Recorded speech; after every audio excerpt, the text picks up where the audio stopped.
जय जय रघुवीर समर्थ गणेश शारदा चैव सद्गुरु सज्जनस्तथा आराध्य दैवतं गुह्यं सर्वमे रघुनंदन कृपा कटाक्षाची या किरणे मोह समुद्राचे आटणे घडे जय त्या श्रीकृष्णे वंदू तया ते श्रीराम जयांचे करिता स्मरण होय विद्यांचे अधिकरण बंधूया श्री चरण श्री गुरूंचे जय जय रघुवीर समर्थ समर्थ रामदास स्वामी आनंद योगी परमपूज्य डॉक्टर काका श्रद्धेय मंदाताई आणि आद्य शंकराचार्यांना धरून अद्वैत चिंतन करणाऱ्या सर्व संतांना मनपूर्वक वंदन करते. उपस्थित असणाऱ्या प्रस्थानत्रयीचा अभ्यास करणाऱ्या सर्व साधकांना मनपूर्वक अभिवादन करते.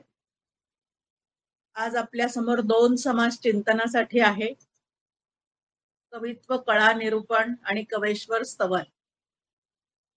कवेश्वर स्तवनच्या आधी आपण कवित्व कळा निरूपण पाहूया आणि मग कवेश्वर स्तवन करूया की काव्य कशा प्रकारचं असावं, किती प्रकारचं आहे आणि त्यातलं श्रेष्ठ काव्य कुठलं आहे हे पाहण्याचा आधी प्रयत्न करूया आणि त्याच्यानंतर जो स्तवनाचा आहे तो स्तवनाचा समास आपण नंतर घेऊया. आता कविता म्हणजे नेमकं काय आहे, तर खूप मोठा आशय थोडक्या शब्दात सांगण्याची कला जी आहे त्याला कविता असं म्हणतात. आता ह्या कवितेचे अनेक प्रकार समर्थांनी ह्या समासामध्ये म्हणजे कवित्व कळा निरूपण या समासामध्ये आपल्या समोर ठेवलेले आहेत. समर्थ म्हणतात की असे काव्य फुलं कविता पंचे केलेले पुष्प आपण भगवंताच्या चरणी मनापासून अर्पण करावेत, त्याला कधीही खंड पडू देऊ नये.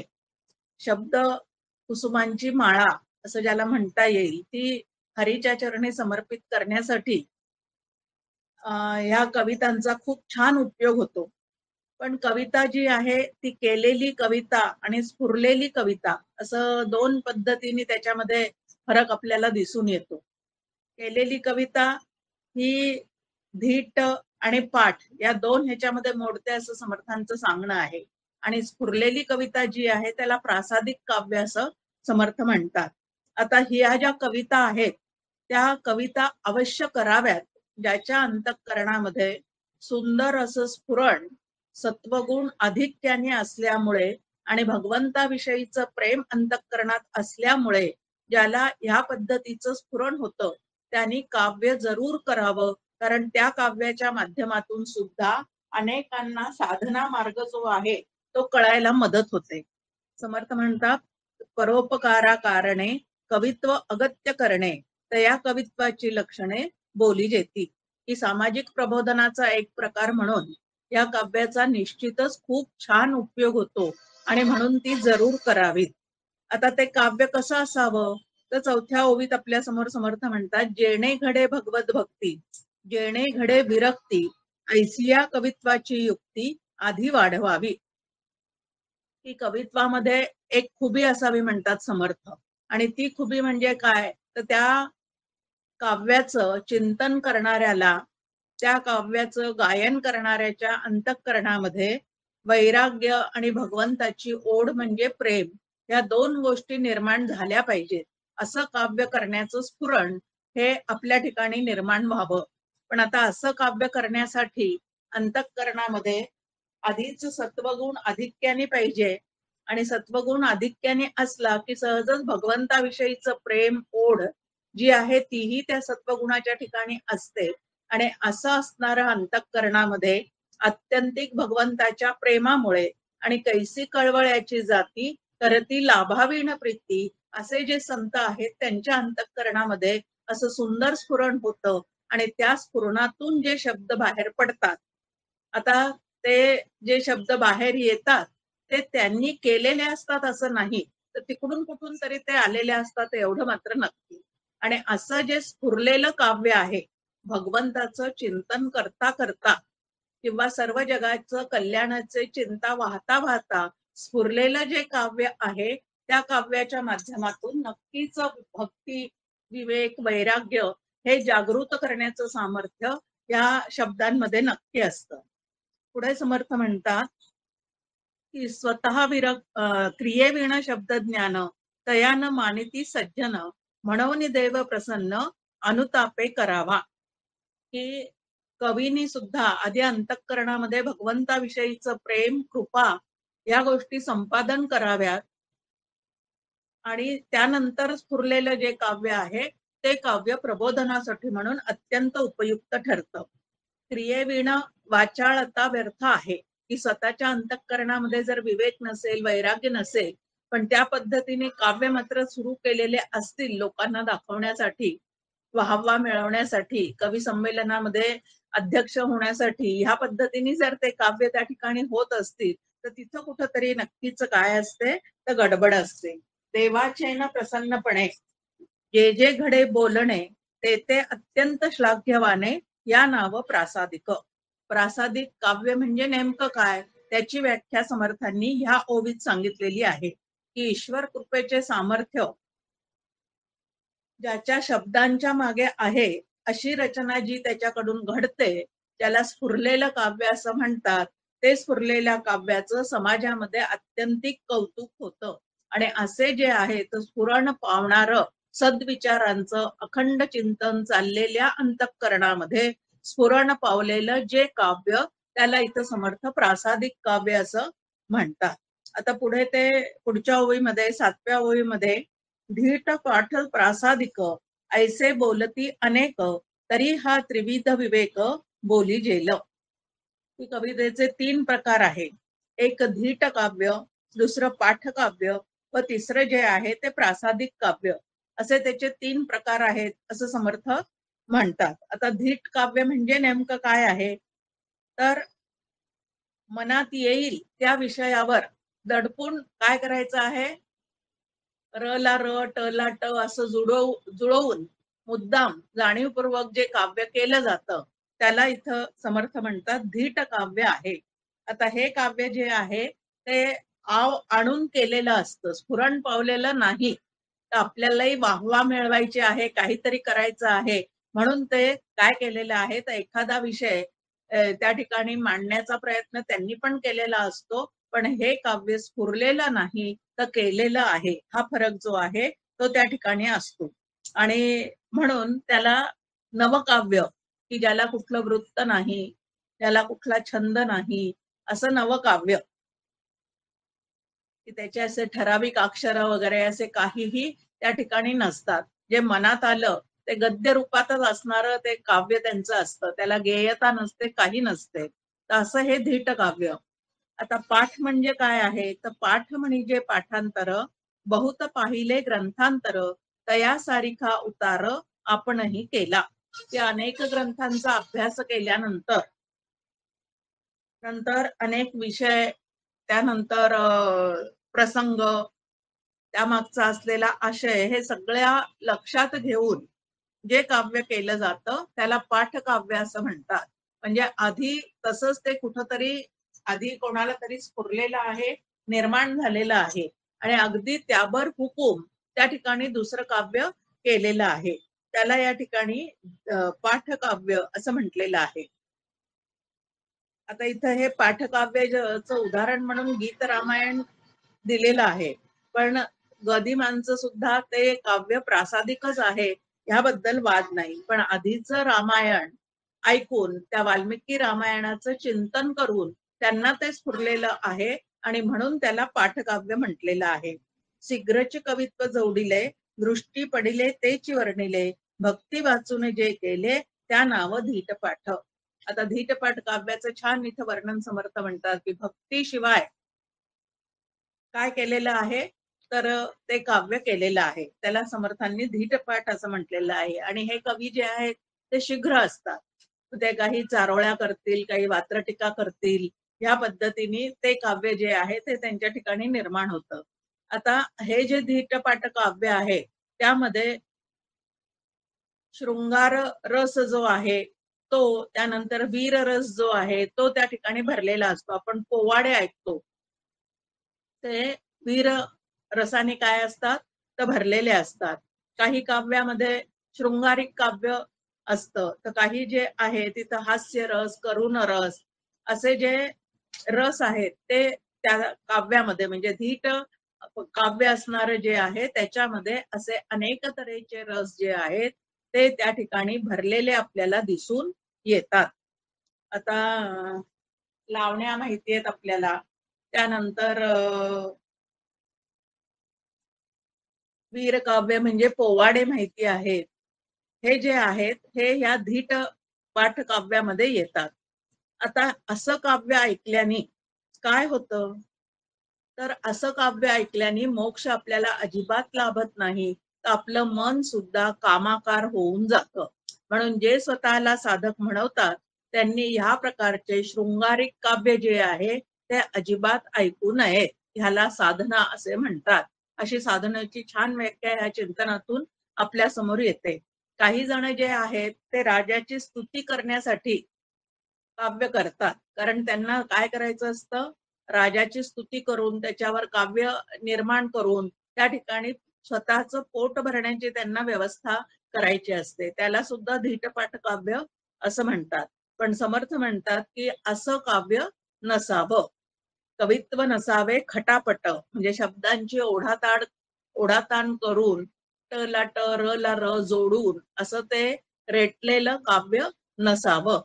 तर काव्य रचना कष्टाची असू नये. तर कशी असावी तर सहज स्फुरण पावलेली अशी ती काव्य रचना असावी. नास्तिक मताचा प्रचार करण्यासाठी, संत वाङ्मयाला नावं ठेवण्यासाठी काव्य अजिबात करू नये. त्या काव्यात वादविवाद, त्यानंतर रसहानी, रंगाचा बेरंग आणि उपमा उत्प्रेक्षांचा अभाव अशा ज्या गोष्टी आहेत त्या ह्या काव्यांमध्ये आपल्याला नवकाव्यांमध्ये दिसून येतात. तर अशा प्रकारचं ते नसावं. कवित्वामध्ये पाल्हाळ लावू नये. कंटाळवाणं काव्य होईल असं ते नसावं. त्यानंतर उथळ विचार त्यामध्ये मांडलेले नसावेत. वायफळ विचार त्यामध्ये मांडलेले नसावेत. नाहीतर निंदा नालस्ती साठी सुद्धा काव्य केलं जातं. ते त्या पद्धतीचं नसावं. हीन अभिरुची असणाऱ्या लोकांच्या ठिकाणी या पद्धतीचं काव्य जे आहे ते निर्माण होतं. पण त्याला वैचारिक पातळी जी आहे ती फार कमी दर्जाची असते. आणि असे जे कवी आहेत ते मुक्त छंदात काव्य करणारे.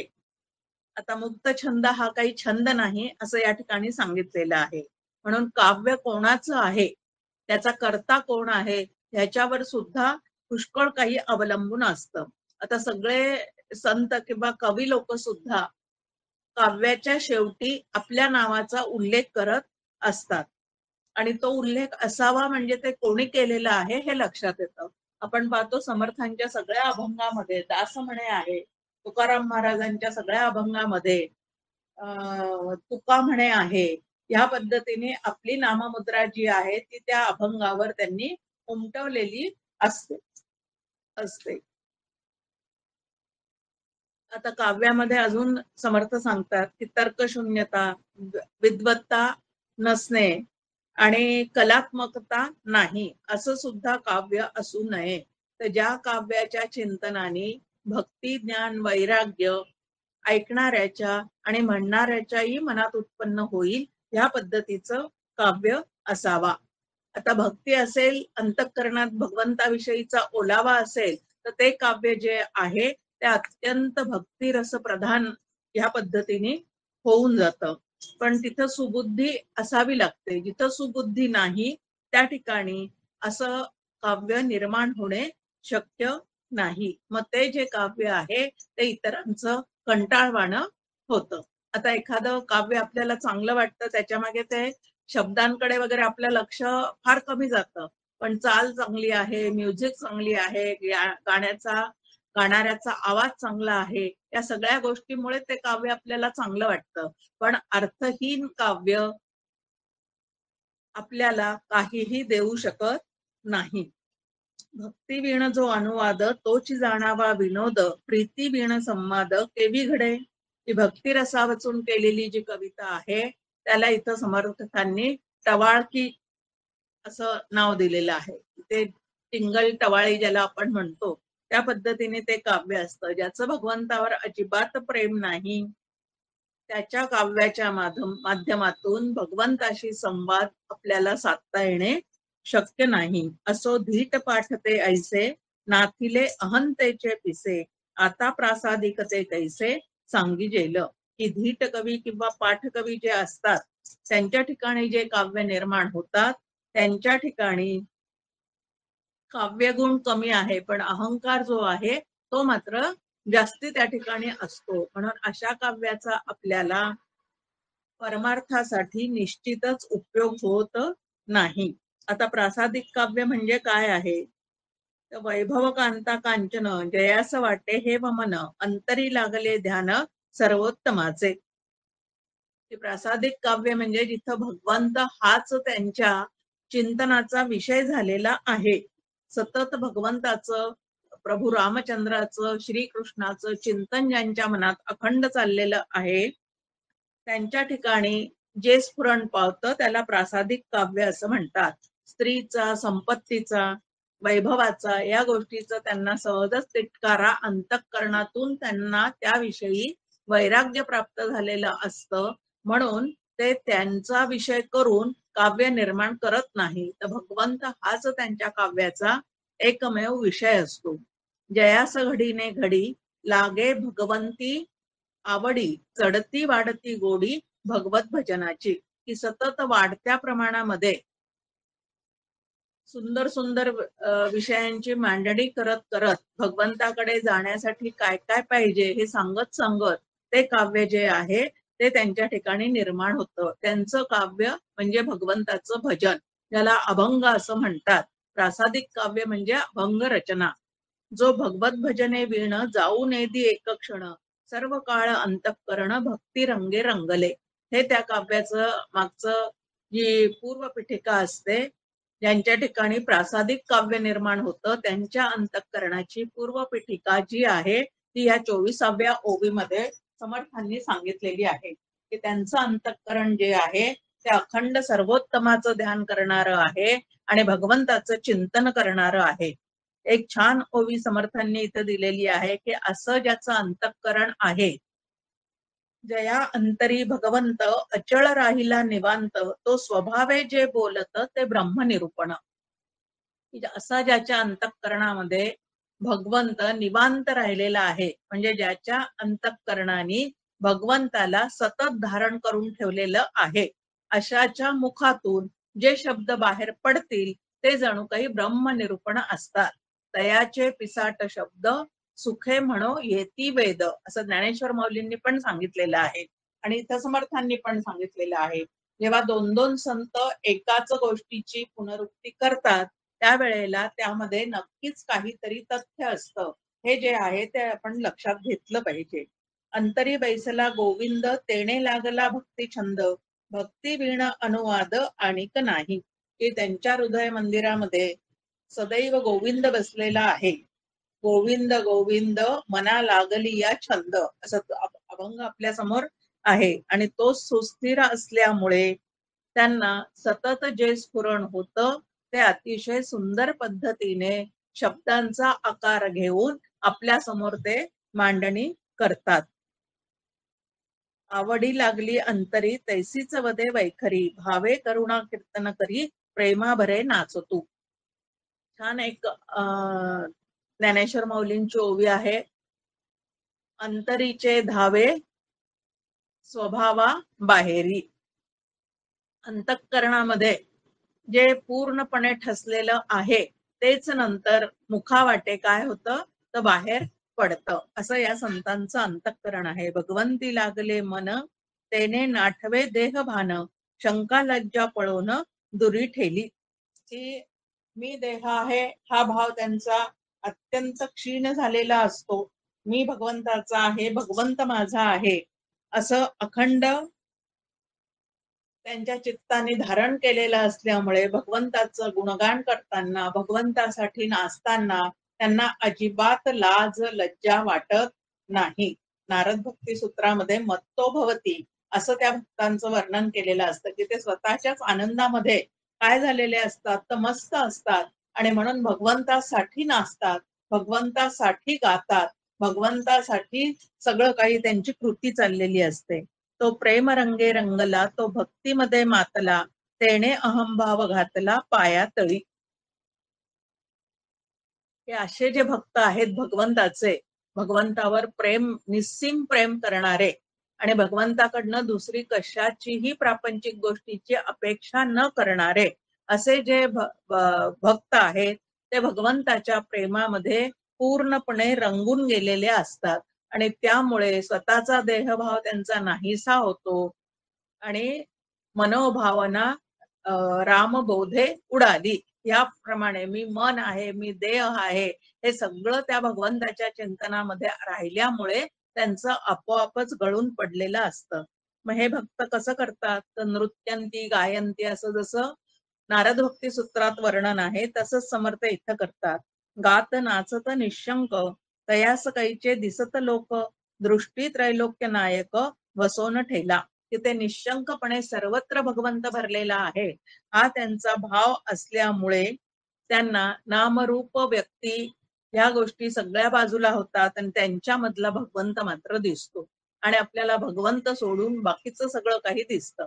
अगदी पंढरपूरला जरी आपण गेलो तरी आपल्याला पांडुरंगाचं दर्शन न होता पंढरपूरच दर्शन होतं, की ते चंद्रभागा किती घाण झालेली आहे, सगळ्या गल्ल्या किती घाण झालेल्या आहे, ते वारकरी सगळं किती घाण करत राहतात, ह्या पद्धतीने बडवे किती त्रास देतात, ह्या पद्धतीने आपलं चिंतन चालतं आणि संतांना मात्र या कुठल्याही गोष्टीची जाण नसते दृश्य जगताविषयीची.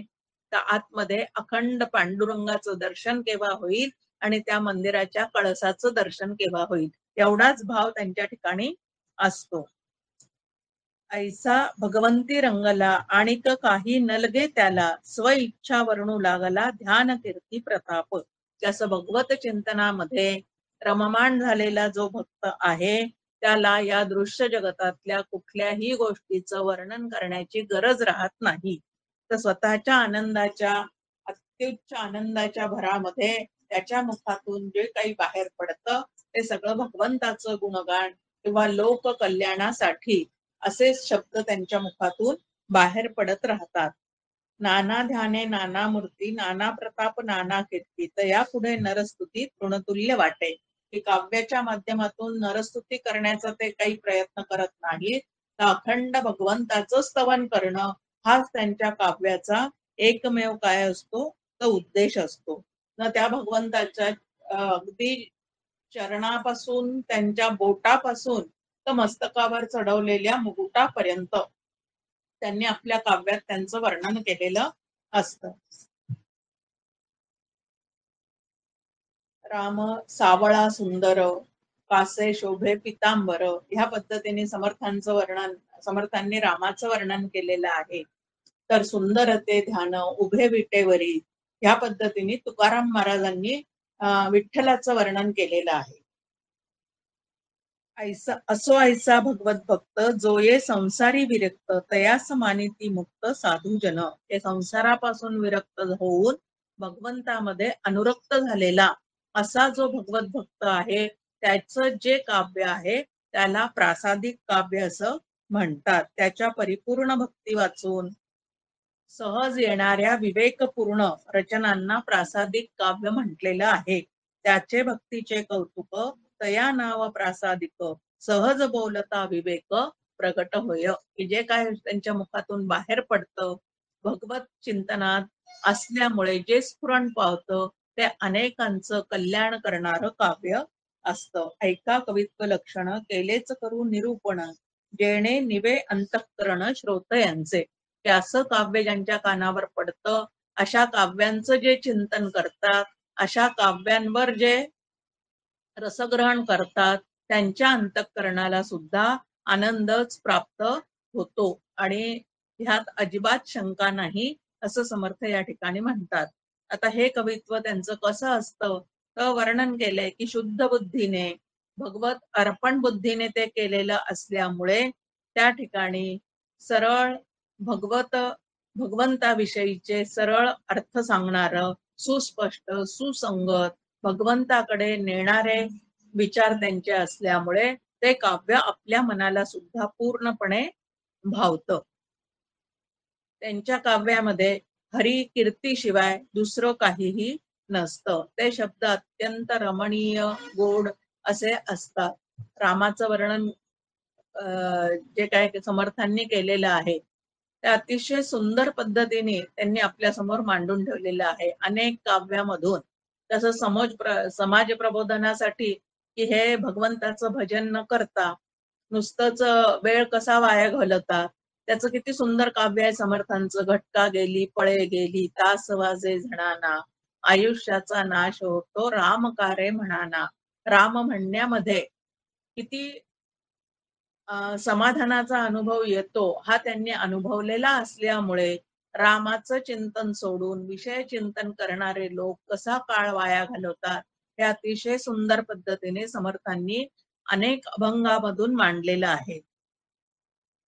आता ह्यांचं काव्य जे आहे ते काव्याच्या निकषाला उतरणारं सुद्धा असतं आणि शिवाय भक्तांच्या अंतःकरणाला भिडणारं सुद्धा असतं. काव्य आता ह्यांचं काव्य जे आहे कधी फटका मारणारं म्हणून समर्थांच्या काव्यामध्ये फटका नावाचं सुद्धा काव्य आहे. आता नाथ महाराजांचं आपण पाहतो अग गग विंचू चावला म्हणजे हे सगळे विकार कसे त्रास देतात त्याच्यावर भारुड रचून समाज प्रबोधन करण्याचं काम जे आहे ते त्यांनी संतांनी केलेलं आहे.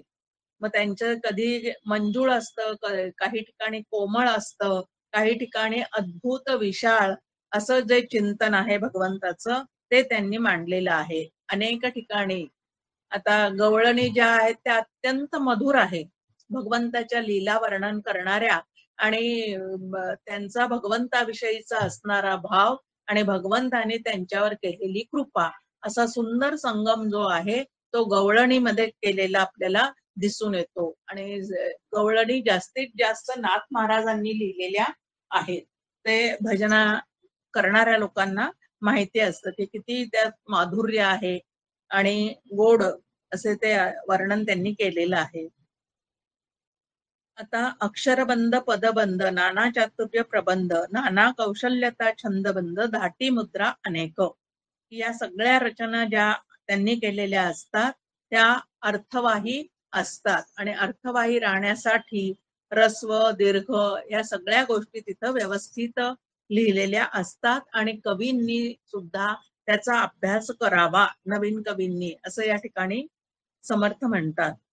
नाना युक्ती नाना बुद्धी नाना कळा नाना सिद्धी नाना अन्वय साधी नाना कवित्व या कवितांमध्ये जी विषय मांडणी 2 कडव्यात 4 कडव्यात केलेली आहे त्याच्यामध्ये सुद्धा उपक्रम उपसंहार अतिशय सुंदर पद्धतीने केलेला असावा. त्याच्यासाठी जे बुद्धी चातुर्य लागतं ते भगवत कृपेने त्यांना काय झालेलं असतं तर लाभलेलं असतं. अनेक रस त्या काव्यातून निर्माण होतात. अनेक अलंकार त्या ठिकाणी उपमा अशा त्यांनी दिलेल्या असतात.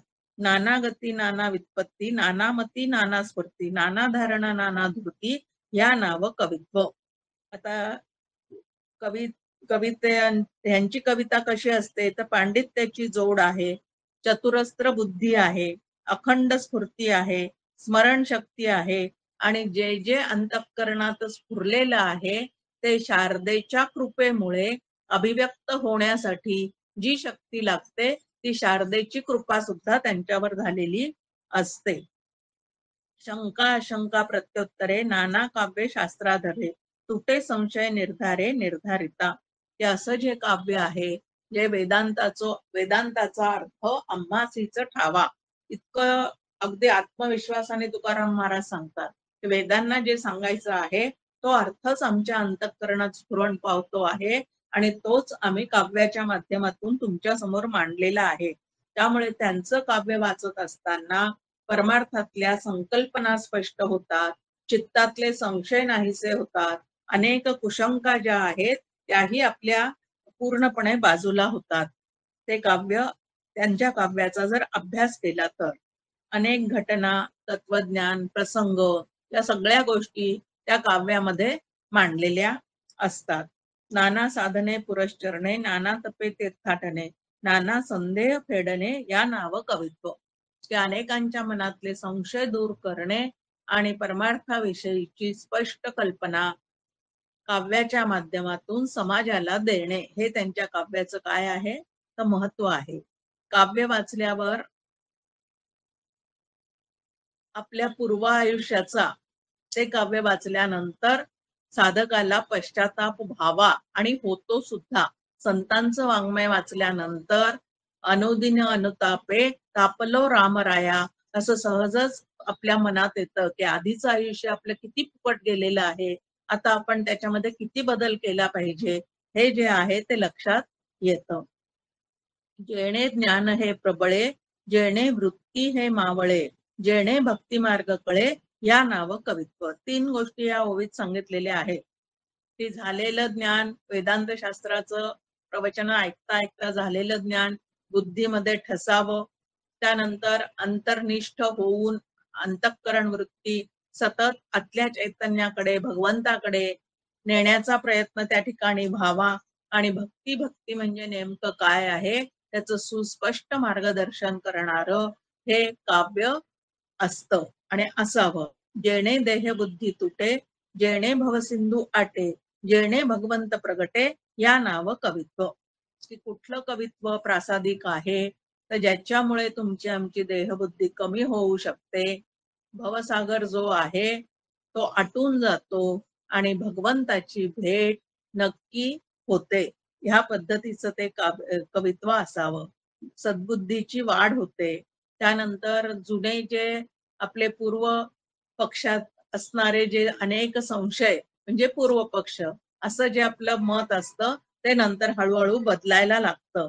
आणि विवेक, समर्थ दासबोधामध्ये म्हणतात, निंदकतेची बंधू लागते भक्ती मार्गासी. असं हे संतांचं जे वाङ्मय आहे किंवा प्रासादिक काव्य ज्याला म्हणतात ते ह्या पद्धतीचं असतं की विवेक वैराग्याचं जागृती त्याच्या काव्यानी होऊन जाते. त्यांचं काव्याचा अभ्यास करताना समर्थ म्हणतात की ब्रह्म जे आजपर्यंत आम्हाला अजिबात कळलेलं नाही, त्या ब्रह्माविषयीची जाण अंतःकरणाला हळूहळू येते. दृश्य जगाचा भास जो आहे त्याचा ते सत्य असल्याचा भ्रम हळूहळू बाजूला होऊन जातो आणि भेदभ्रांती अशा ज्या 5 प्रकारच्या भ्रांती, त्या भ्रांतीतून आपली सुटका कशी करून घ्यायची आहे हा विवेक त्यांच्या कवित्वाच्या चिंतनाने जागृत होतो. संतांचं वाङ्मय वाचल्यानंतर, प्रासादिक काव्य वाचल्यानंतर चित्ताला समाधान प्राप्त होतं. संसार बंधनातून म्हणजे चुकीच्या कल्पनातून तुम्ही आम्ही मोकळे होत जातो आणि असं जे काव्य आहे ते काव्य प्रासादिक असतं आणि त्या काव्यामुळे त्यांना संतत्वाची पदवी प्राप्त होते आणि संतांना मान्य असणारं काव्य आता आपल्याकडनं व्हावं अशी त्या ठिकाणी नंतर प्रार्थना. ऐसे कवित्व लक्षण सांगता ते असाधारण, परंतु काही एक निरूपण बुझावया केले. की कुठल्या काव्याचं आपण चिंतन करावं, अभ्यास करावं, ते साधकांच्या लक्षात यावं म्हणून समर्थ म्हणतात मी एवढ्या पद्धतीने ते सांगण्याचा प्रयत्न केलेला आहे. आता आपण कवेश्वर स्तवनाकडे, की ज्यांनी ह्या पद्धतीचं काव्य केलेलं आहे असे जे संत आहेत, असे जे कवी आहेत, त्या कवींचं स्तवन समर्थांनी केलेलं आहे आणि ते पाहण्याचा आपण प्रयत्न करूयात.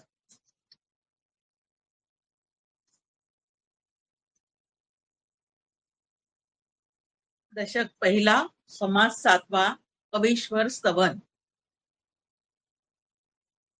स्वतःच्या कल्याणासोबत समाजाचं सुद्धा कल्याण करण्याची ज्यांच्या शब्दामध्ये पूर्णतः ताकद आहे असे ते शब्द जिथं गुंफलेले असतात त्याला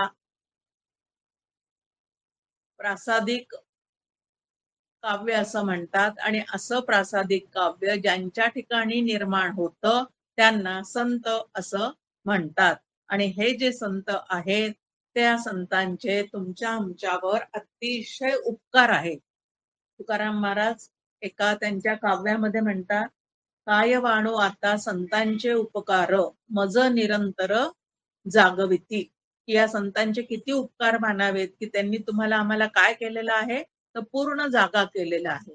डॉक्टर काका म्हणतात त्या संतांचं हे सगळे ग्रंथ आणि त्या ग्रंथातून आपल्या समोर येणारी जी वचनं आहेत ते वचन म्हणजे कसं आहे तर पारमार्थिक प्रवास करत जात असताना त्या लावलेल्या पाट्या आहेत.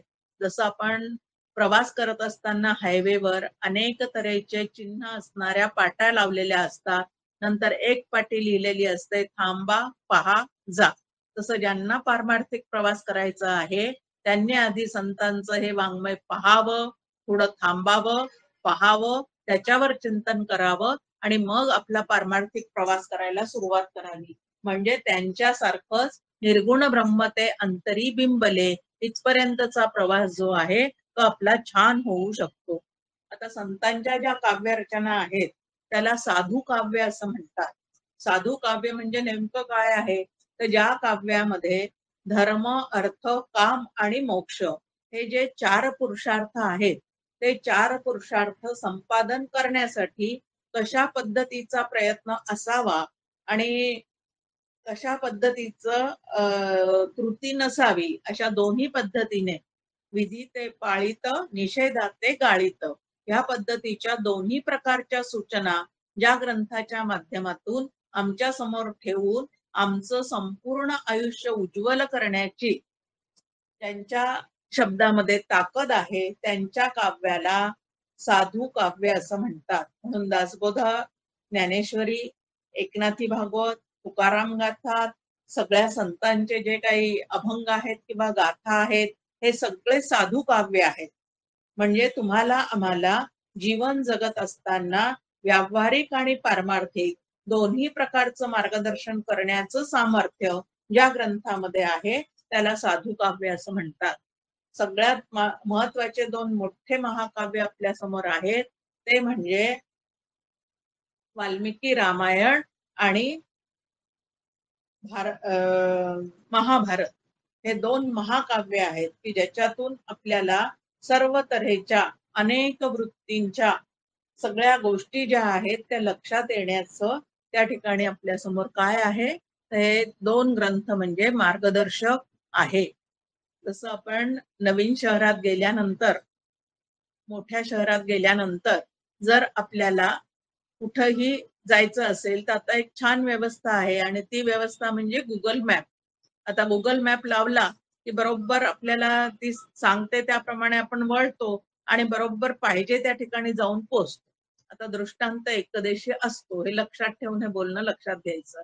तसं संतांचं एक ग्रंथ आणि ज्याला आता साधू काव्य असं म्हटलं आपण किंवा महाभारत, रामायण ह्या सगळ्या ज्या आपले ग्रंथ आहेत ते ग्रंथ म्हणजे पारमार्थिक प्रवास करणाऱ्यांसाठी गुगल मॅपचं काय करणारे आहेत तर काम करणारे आहेत हे आपण लक्षात घ्यायचं. आणि अशा कवी कवित्व करणाऱ्या कवेश्वरांचं समर्थांनी या ठिकाणी स्तवन केलेलं आहे कारण त्यांचे आपल्यावर काय आहे तर फार उपकार आहेत.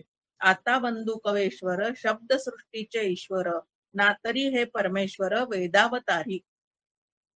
आता यांच्या म्हणजे जे ब्रह्म 5 ज्ञानेंद्रियांना दिसू शकत नाही, जिथं आमचं मन पोचू शकत नाही, असं जे ब्रह्म नावाचं तत्व आहे, ते तत्व त्यांना असणाऱ्या अनुभवाच्या सामर्थ्याने त्यांच्या मुखातून जे शब्द बाहेर पडतात, त्याच्या माध्यमातून करतळी आवळा तैसा हरी असं प्रगट करण्याचं सामर्थ्य त्या संतांच्या शब्दामध्ये आहे. आम्हा घरी शब्दांचीच रत्ने असं तुकाराम महाराजांनी सांगितलं. ते आम्हा संतांजवळ दुसरं काही नसतं. तर अनुभवाचे बोल हेच आमच्या जवळचं रत्न आहे आणि ते रत्न जितकं तुम्ही लुटाल तितकं काय होणार आहे तर आपल्याला आनंदच आनंद प्राप्त होणार आहे. की हे सरस्वतीचे निजस्थान. सरस्वती ही विद्येची देवता आहे आणि ही विद्येची देवता राहण्याचं ठिकाण म्हणजे काय आहे, तर हे संतांचं, ह्या कवीश्वरांचं हृदय आहे, की हे नाना कळांचे जीवन, नाना शब्दांचे भुवन, यथार्थ होय. की प्रचंड शब्द सामर्थ्य त्यांच्या ठिकाणी असतं. समर्थांचंच वाङ्मय जर आपण पाहिलं तर आपल्याला अत्यंत आश्चर्य वाटतं, की केवढी प्रतिभा, केवढी ग्रंथसंपदा, केवढं या समाजाचं निरीक्षण, केवढं मानवी स्वभावाचं निरीक्षण आणि केवढं भगवंताचे अवतार काय, किंवा नरदेहाचं स्तवन करत असताना हा नरदेह फक्त आपला नाही हे समजून सांगताना समर्थांनी कितीतरी रोग आणि काय काय कशा प्रकारचे असतात ते सांगितलेले आहे. भगवंताचा नैवेद्य करण्यासाठी कशा कोशिंबिरी चटण्या कराव्या याचं सुद्धा अफाट वर्णन जे आहे ते समर्थांनी करून ठेवलेले आहे. ते पाहिलं की आपली मती गुंग होऊन जाते, की केवढं शब्द सामर्थ्य यांच्याजवळ आहे. की हे पुरुषार्थाचे वैभव. आत्ताच आपण म्हटलं की 4 पुरुषार्थ प्राप्त करण्यासाठी जे काही विचारधन लागतं ते सगळं यांच्या काव्यामध्ये असतं, की हे जगदेश्वराचे महत्व, की त्यांच्या काव्यामुळे त्यांनी शब्दामध्ये त्या भगवंताचं वर्णन केलेलं असल्यामुळे भगवंत म्हणजे काय ते तुम्हाला आम्हाला कळतं. कबीरांचं एक आपल्याला माहिती आहे, की गुरु गोविंद दोऊ खडे, काके लागू पाव, गुरुदेव बलहारी मोहे, गोविंद दियो बताव.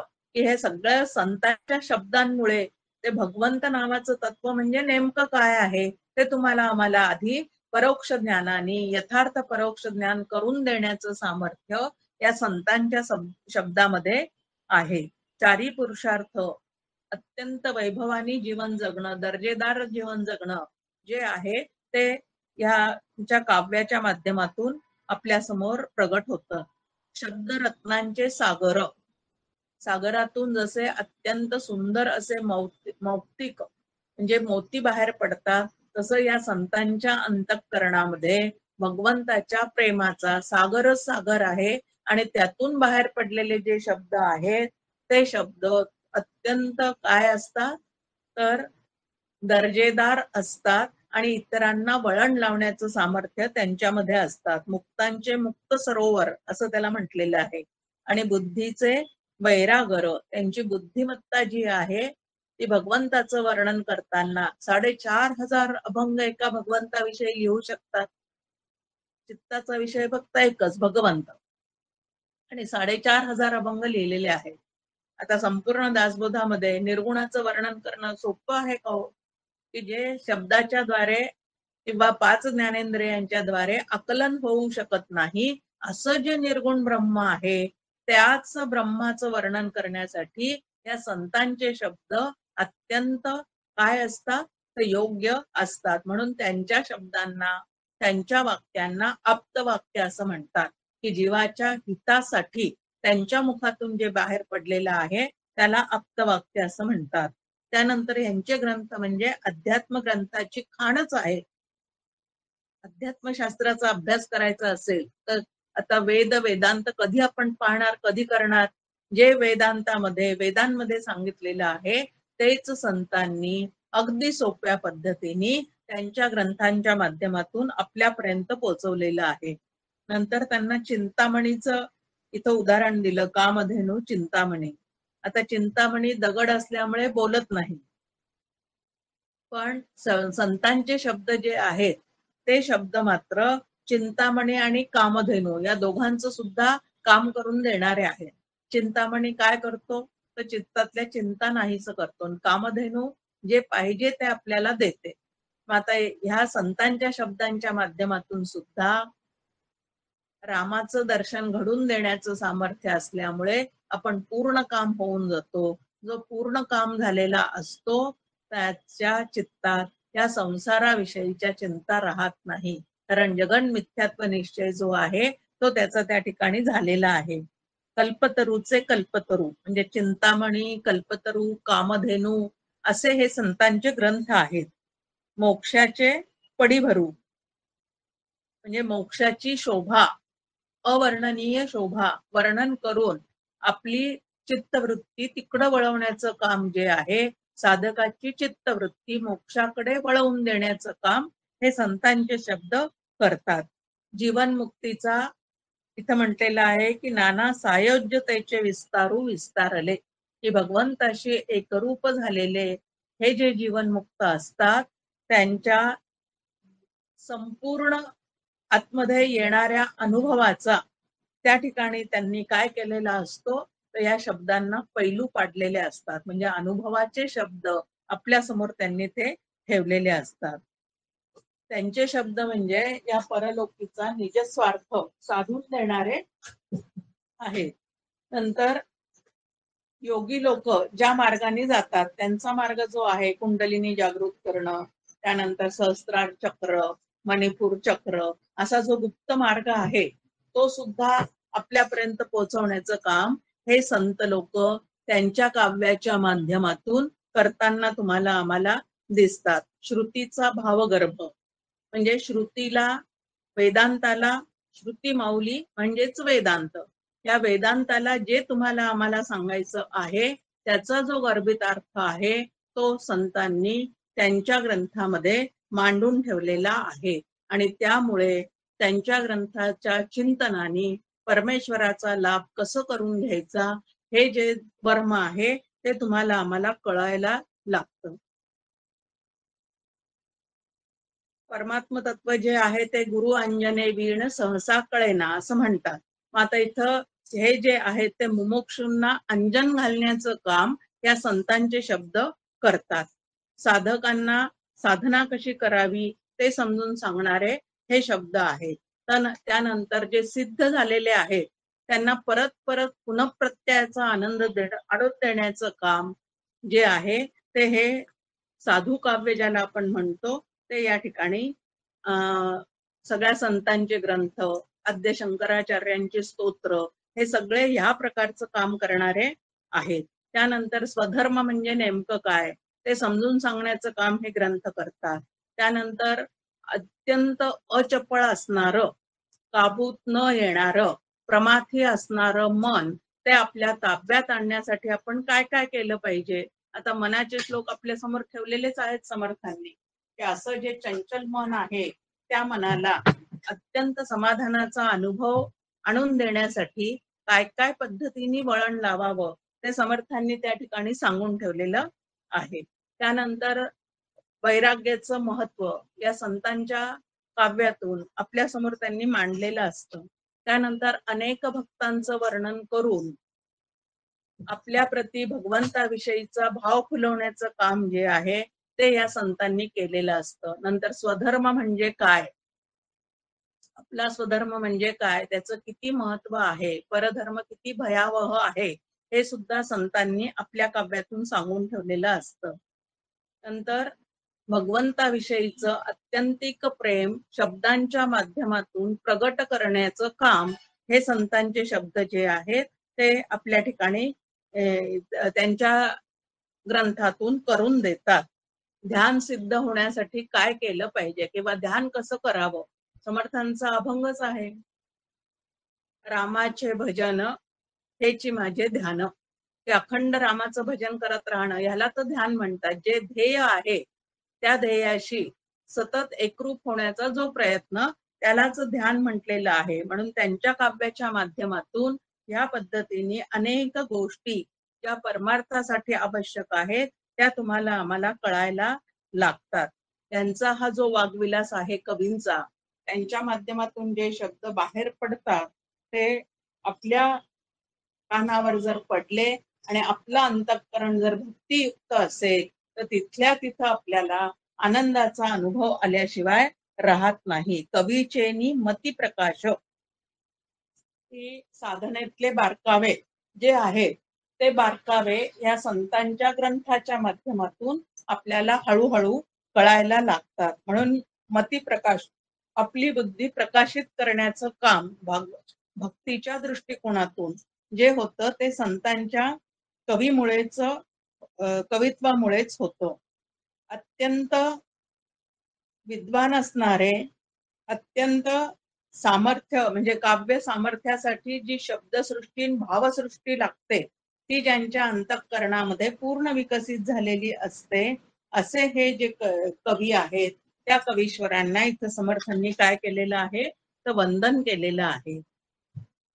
ही संपूर्ण सृष्टी जी आहे ग्रंथाच्या माध्यमातून निर्माण झालेली, ती संपूर्ण सृष्टी या कवींच्या शब्दांच्या अनुभवाच्या शब्दांनी जणू काही त्यांनी अलंकृत करून ठेवून तिला शोभा आणलेली आहे असं समर्थ म्हणतात. नंतर ह्याच ग्रंथांमुळे आता बघा कितीतरी ऑनलाईन चाललेले आपले वर्ग असतील किंवा शिबिरामध्ये चाललेले सगळे काही ग्रंथाचे निरूपण असतील, हे सगळं जे आहे ते यांच्या ग्रंथाच्या माध्यमातूनच आपण सगळेजण किती आनंद लुटतो ऐकण्याचा, सांगण्याचा, त्यावर काही चिंतन मांडण्याचा म्हणजे लेखन करण्याचा. सगळ्या प्रकारचे आनंद जे आहे ते या संतांच्या काव्यामुळे आपल्याला काय करता येतात तर अनुभवता येतात. म्हणून हे संतांचे ग्रंथ, हे कवीश्वर जे आहेत ते सभेचे मंडण म्हणजे त्या ह्या कवींमुळे त्या सभेला काय येते तर शोभा येते. कवी देवांचे रूप करते, कवी ऋषीचे महत्व वर्णिते, नाना शास्त्रांच्या सामर्थ्या ते कवी वाखाणिती. की देवाचं रूप कसं आहे, ऋषींचं महत्व कसं आहे, ऋषींना ध्यानामध्ये जे गवसलेलं आहे ते काय आहे, त्यानंतर अनेक शास्त्रांमध्ये जे सामर्थ्य परमार्थासाठी आपल्याला लागतं ते सामर्थ्य कसं त्यात वर्णन केलेलं आहे याचं सगळं वर्णन ह्या कवींच्या काव्यातून आपल्यापर्यंत पोहोचतं. आता शंकराचार्यांची स्तोत्र जर आपण वाचली तर सगुण साकार असणाऱ्या प्रत्येक देवतेकडे ब्रह्मरूपतेने कसं पाहावं ह्याचं जे सुंदर वर्णन त्या सगळ्या काव्यामध्ये तुम्हाला आम्हाला दिसून येतं. जगदोद्धार करण्याचं मोठं काम ह्या साधू काव्यामुळे होऊन जातं. म्हणून हे कवी जे आहेत त्याला इथं समर्थ सकळ सृष्टीचा आधार असं म्हणतात. कवीशिवाय अनेक विद्या जाणण्याचा कोणताच मार्ग नाही. सर्व ज्ञानाचा उगम जो आहे तो कवीपासूनच झालेला आहे. मग वाल्मिकी, व्यास ह्यांचं या ठिकाणी समर्थांनी वर्णन केलेलं आहे आणि त्यांचा आदर्श डोळ्यासमोर ठेवून नंतर बाकीच्यांनी आपापलं काव्य करण्याचा प्रयत्न केलेला आहे. पूर्वी केलेल्या काव्य रचनांच्या आधारानेच पुढे अनेक पंडितांनी म्हणजे या महान ग्रंथाचा अभ्यास करता करता मग इतर साधकांना सुद्धा काव्याचं स्फुरण झालेलं आहे. एवढं त्या काव्यांमध्ये सामर्थ्य आहे. ऐसे पूर्वी थोर थोर झाले कवेश्वर अपार, आता आहेत पुढे होणार नमन त्यासी. आधी जे झाले त्यांनाही समर्थ नमन करतायत, जे सद्यस्थितीत आहेत त्यांनाही नमन करतात आणि पुढे होणाऱ्या अशा प्रासादिक काव्य निर्माण करणाऱ्या कवेश्वरांना समर्थांनी या ठिकाणी नमन केलेलं आहे. हे असं काव्य करणारे जे आहेत त्याला समर्थ म्हणतात. त्या चातुर्याच्या मूर्ती आहेत, साक्षात बृहस्पती आहेत. वेदश्रुती जी आहे ती जणू काही त्यांच्या ग्रंथाच्या माध्यमातून आपल्याशी बोलत आहे. कारण प्रत्येक वेळेला युग बदलतं, भाषा बदलते, दृष्टांत थोडेफार बदलतात, सिद्धांत तेच असतात. पण तेच सिद्धांत नव्या भाषेत समजून सांगण्याचं काम जे आहे ते हे साधू काव्य रचणारे संत महंत जे आहेत ते करत असतात. म्हणून त्यांना नमन केलेलं आहे.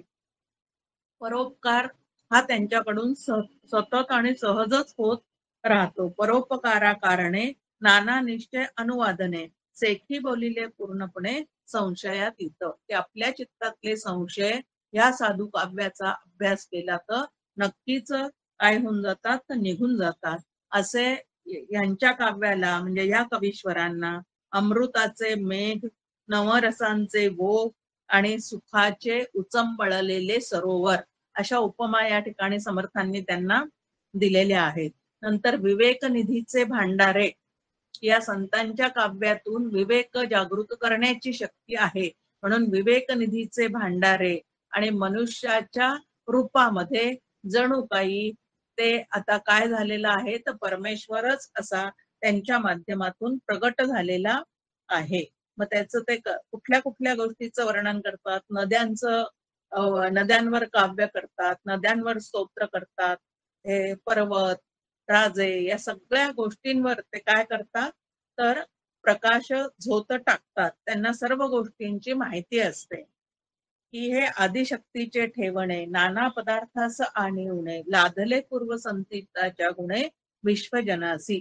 की ही कशी आहे, तर आदिशक्तीचं ही जणू काय मूर्त झालेलं स्वरूप आहे. ती त्याची निर्मिती आहे. की हे सुखाची तारुवे लोटली. ही अनेक सुख सामुग्रीने नटलेल्या ह्या जणू काही नौका आहेत आणि अनेक रसिकांना ह्या त्यांच्या काव्यामधून अत्यंत आनंद प्राप्त होतो. निरंजनाची संपत्ती म्हणजे ब्रह्म नावाचं तत्व समजून जाण्याची शक्ती त्यांच्या ठिकाणी आहे. विराटाची योग स्थिती म्हणजे ईश्वराचं सगळं तत्व, चारी देह, विवेक सिंधू जर आपण पाहिला तर तनु चतुष्टय निरसन अतिशय सुंदर पद्धतीने त्या चार देह, मनुष्याचे चार देह, ईश्वराचे कसे निरसन करायचे अत्यंत स्पष्ट शब्दात त्या ठिकाणी मांडलेलं आहे. भक्तीची फळश्रुती फळास आली, की त्यांनी जी भगवंताची भक्ती केलेली आहे ती त्यांच्या काव्याच्या रूपाने फळास आलेली आहे. आणि फळ मात्र आता आपण चाखत आहोत. की हा ईश्वराचा पवाड पाहता गगनाहून वाड, ब्रह्मांड रचनेहून जाड, कवी प्रबंध रचना. हे कवी म्हणजे ईश्वराने कौतुकाने केलेली एक सुंदर रचना आहे. ईश्वराची कीर्तीच ते गात असतात आणि त्यांच्या बुद्धीची जी सूक्ष्मता आहे, निर्गुण निराकाराचा वेध घेण्याची त्यांना जी क्षमता प्राप्त झालेली आहे, ती क्षमता कशी आहे, तर ब्रह्मांडाहून सुद्धा व्यापक असणारी अशी ती क्षमता त्यांना प्राप्त झालेली आहे. आता असो हा विचार, जयाचा आधार कवेश्वर, तयासी माझा नमस्कार, साष्टांग भावे. की ह्या कवींचे कितीही महात्म्य गायले, साधू काव्य निर्माण करणाऱ्या ह्या कवीश्वरांचे कितीही जरी आपण कौतुक वर्णन केले तरी सुद्धा ते कमीच आहे.